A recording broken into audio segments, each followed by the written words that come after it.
राम राम राम। आप सब लोग जानते हैं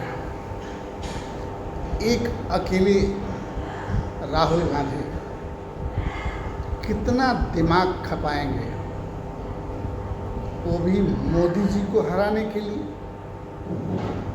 उस मोदी जी को जिनका दिमाग इतना तेज इतना तेज इतना तेज है जितना तेज हमारे भारत में किसी और का नहीं है। पहले के ज़माने के लोग कहा करते थे कि का हो फलाना तोहार दिमाग तेलिया मसान के हड्डी है का, तो उससे भी कहीं बड़ा दिमाग हमारे मोदी जी रखते हैं। आज राहुल गांधी जी की कही हुई सारी बातें सत्य होती हुई जा रही है और हो रही है, फिर भी समाज बड़ी धीरे धीरे जाग रहा है।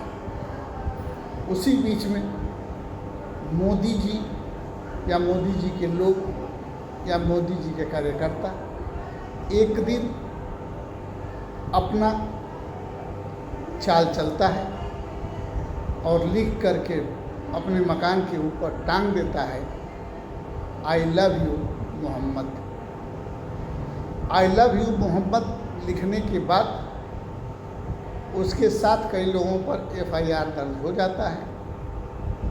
जब एफआईआर दर्ज होता है तो यह बात मीडिया के माध्यम से घर घर पहुंचाई जाती है, और जब यह बात मीडिया के माध्यम से घर घर पहुंचती है तो पूरे देश के जो मुसलमान भाई हैं वो हाथ में कंडील लेके बाहर निकल जाते हैं और सरकार के विरोध में नारे लगाने लगते हैं।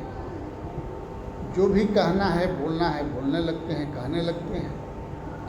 लेकिन जो कंडील लेने से पहले और कंडील को जलाने के बाद उन मुसलमान भाइयों को एक बार भी समझ में नहीं आता है कि क्या यह कहीं सरकार की चाल तो नहीं है हिंदुओं को एक करने की, कहीं सरकार की चाल तो नहीं है फिर दोबारा जीतने की।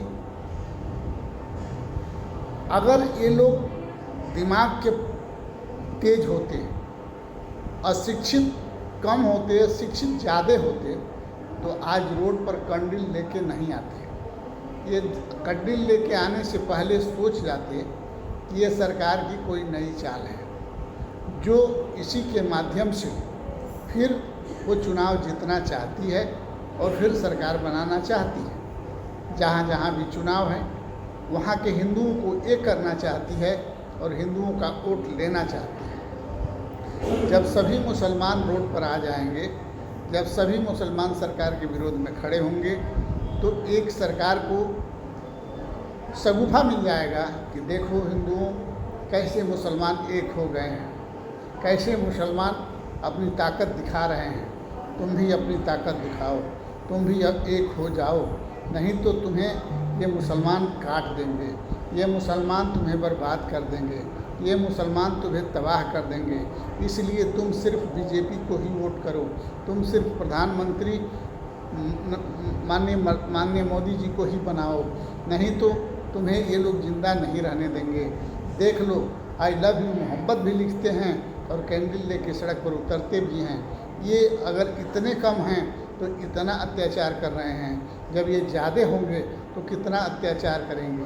सब तरह तरह की बातें व्हाट्सएप के माध्यम से, इंस्टाग्राम के माध्यम से, फेसबुक के माध्यम से, तमाम मीडिया के माध्यम से जन जन तक पहुंचाया जाएगा और सभी हिंदू एक होकर के फिर बीजेपी को वोट देंगे और बीजेपी जीत जाएंगे।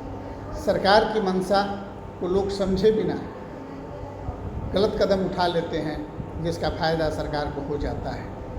और एक अकेले राहुल गांधी कितना लड़ेंगे इसका कोई हिसाब नहीं। अगर राहुल गांधी नहीं होते तो सरकार के खिलाफ बोलने वाला, सरकार के खिलाफ आवाज़ उठाने वाला इस धरती पर कोई नहीं है। राहुल गांधी ही एक ऐसे गांधी हैं या ऐसे जवाहर हैं, या ऐसे इंदिरा हैं, या ऐसे राजीव हैं जो अन्याय के खिलाफ आवाज़ उठाते हैं। बाकी कोई ऐसी पार्टी नहीं है जो अन्याय के खिलाफ आवाज़ उठाए। सारी पार्टियां जानती हैं कि अगर हम आवाज़ उठाएंगे तो हमें दबा दिया जाएगा, बर्बाद कर दिया जाएगा, तबाह कर दिया जाएगा। सिर्फ राहुल गांधी को इस बात का डर नहीं है। कांग्रेस में भी सारे नेता डरे हुए हैं, सिर्फ राहुल गांधी को छोड़कर। तो हम समाज के लोगों से कहना चाहते हैं कि I love you Mohammad, I love you Ganesh, I love you Shri Ram, I love you माँ दुर्गा, आई लव यू माँ शारदा, आई लव यू माँ राधा, आई love you Shri Krishna, I love you Vaishno, I love you Brahma लिखने से कुछ होने वाला नहीं है और इसके खिलाफ आवाज़ उठाने से भी कुछ होने वाला नहीं है। यह एक शगुफा है सरकार बनाने का, यह एक शगुफा है सरकार को जिताने का, यह एक शगुफा है कुर्सी बचाने का। इस पर ध्यान दीजिए। आई लव यू मोहम्मद लिखने वाला भी सरकार का हो सकता है और उसको जेल भेजने वाला भी सरकार का हो सकता है और इस पर कंडील लेकर रोड पर खड़ा कराने वाला भी सरकार का हो सकता है। सावधान हो जाइए, अपनी जान का दुश्मन आप मत बनिए, सड़क पर उतरने का प्रयास मत कीजिए, नहीं तो हो सकता है कि सरकार को तो फ़ायदा होगा ही होगा, हम समाज के लोगों को कोई फ़ायदा होने वाला नहीं है। हम आपस में ही लड़ते रहेंगे और सरकार बनती रहेगी और हम लोगों का नुकसान होता रहेगा। हम सभी मुस्लिम भाइयों से निवेदन करना चाहूँगा कि सरकार के बहकावे में ना आए। अगर कोई ऐसी शगुफा निकलती है तो उस पर 1000 बार सोचें, विचार करें, तब आगे कदम बढ़ाएं। जय हिंद, जय भारत, जय सर्व समाज।